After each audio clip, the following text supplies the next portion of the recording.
Hi, I'm Paris, and today's the day I upgrade my Dell Inspiron 15 5000 to 16 gigabytes of memory. My exact model is the Inspiron 5591, a great deal at $549. I bought it back on Black Friday. Part of the reason I got it is because of the things I can expand or upgrade with it. So it shipped with an 8 gigabyte memory module in one of two slots. Internally, I am going to have to take this apart. I have purchased a supposedly compatible 8 gigabyte memory module to put into the other slot, the one that's sitting there empty.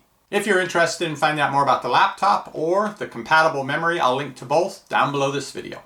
I'll also link down below to the service manual for this model, which takes you through kind of step-by-step how to do this, but we're going to go through it together here. You'll see on video each of the steps that I take. However, if you're doing this, it is at your own risk. Be sure and read all the information, especially on the Dell service manual page, about before you start this to make sure you're not going to have a static charge. It's probably one of the biggest concerns, that you could get a little electric zap to one of the components inside and severely damage your computer. And here on the Dell website in the service manual, they tell you, before even removing the cover, read through the safety instructions. Then they show you the screws that you'll need to remove. You pry it loose and lift it up. Then you have to go and disconnect the battery. And then they want you to turn the computer over, press the power button for 15 seconds in order to completely discharge the system board. And here's my laptop. Let's get started. With the screws removed, they say to use your fingernails to pry away the base from the rest of the computer. I was not able to do that, so I've opened it up. I'm currently working, this is the corner you're supposed to start with, to be able to push this back part away, and I can get just a little of it going there. And I can hear the plastic clicking, so I know if I can get it to go far enough, it'll unclick, and then I can take it the rest of the way around. Job for the fingernails, though, this is not. So I've brought over some more prying tools.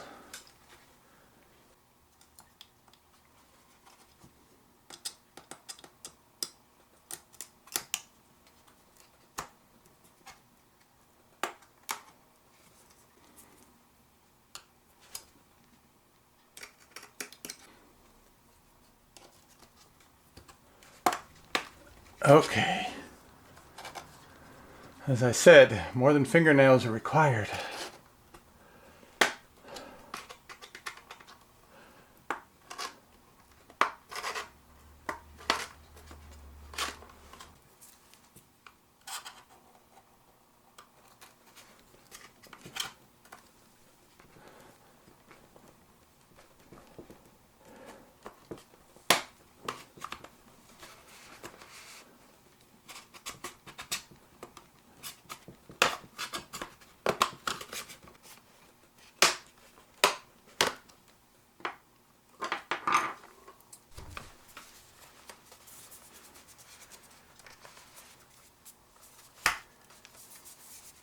Okay, I think fingernails can take it from here.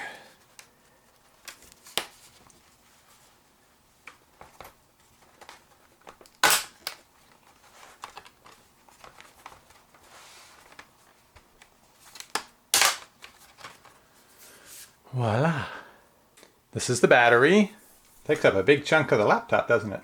The instructions say to peel off the tape that holds the cable to the battery.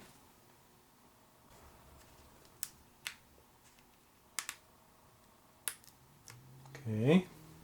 Then peel off the tape that secures the battery cable to the battery cable connector. Battery cable connector.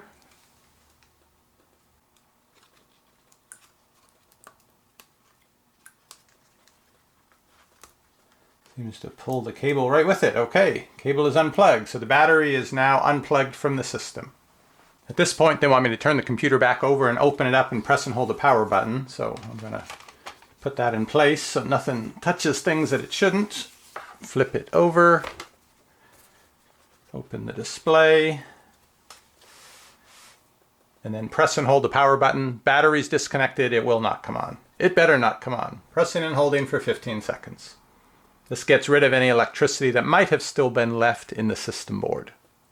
With that done, close the screen again. Flip it back over.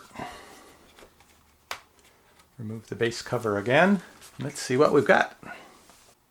Here's the 8 GB memory module I'm going to install. And those fit in these spots here. DIMM number 1 should be filled up and number 2 should be empty. Let's take a peek underneath and see. Yeah, that one's full. This one is empty.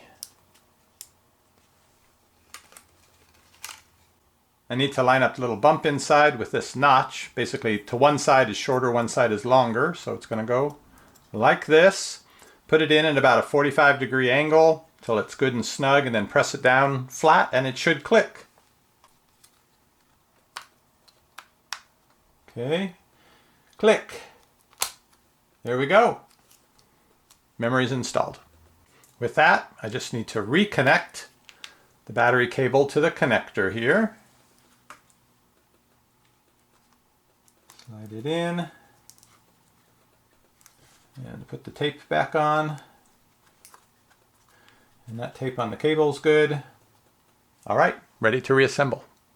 All right, time to snap this back on.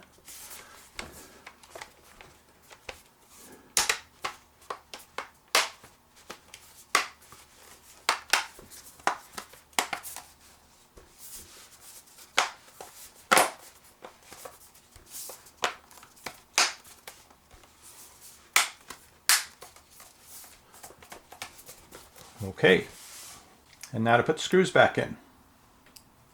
Okay, that's it. I've put the 3 longer screws back in along this edge with the hinges, the shorter screws here. Ready to start it up and see if it detects some new hardware. Warning message. Alert, the amount of system memory has changed. In this case, that's a good thing.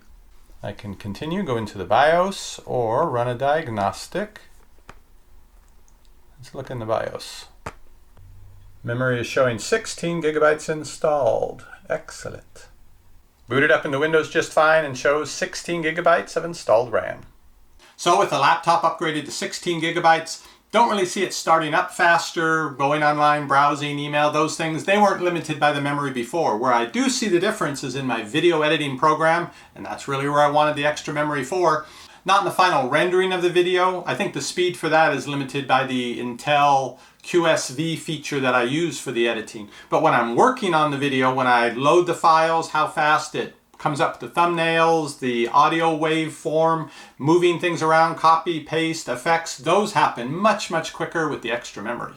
So in just about 30 minutes and for just about $30, I made my already a good deal laptop an even better deal and made it much more functional for my uses.